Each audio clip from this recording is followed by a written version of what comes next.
Bicolanong Batanggenyo.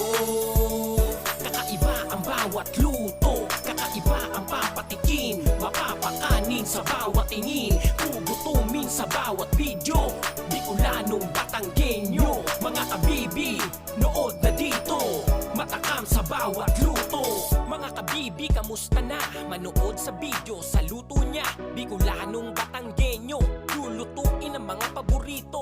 Lutong Pinoy, pasok sa panlasa. At ang mga luto niya na masarsa, talagang tutulo ang laway mo pag napanood ang mga lutong ito. Bicol Express, gatang gabi laing, gotong Batangas, chicken sisig, ginatakang tulingan, pork sisig, crispy pata, at iba pa. Pinangat tinuktok, itlog sisig na maalat, dami pang luto na iyong malalaman. Basta Bicolanong Batanggenyo, tsak na panalo ang bawat luto. Bicolanong Batanggenyo, kakaiba ang bawat luto, kakaiba ang papatikin, mapapakanin sa bawat tingin, gugutumin sa bawat video.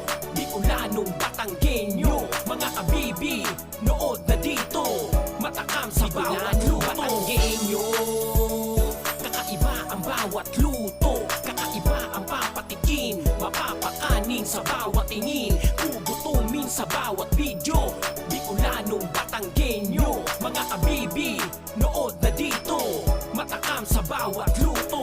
Mga paboritong gata, nandito yan, lulutuin niya. Manood ka lang at i-click mo na para laging updated sa video niya. Lalo na mga lutong bahay, mga paboritong luto ni nanay. Bicolano dish ang kanyang pambato, dahil siya ay isang Bicolano. Chicharong bulaklak, pansit gisado, kalderetang baka at kalderetang baboy, ginataang talbos ng kamoting kahoy, ginataang susok na may dahon ng pako. Marami pang luto, malalaman mo dito, mga kabibi, nood na dito. Bicolanong Batanggenyo, tsak na malasa ang bawat luto. Batanggenyo, kakaiba ang bawat luto, kakaiba ang papatikin, mapapakanin sa bawat tingin, gugutumin sa bawat video.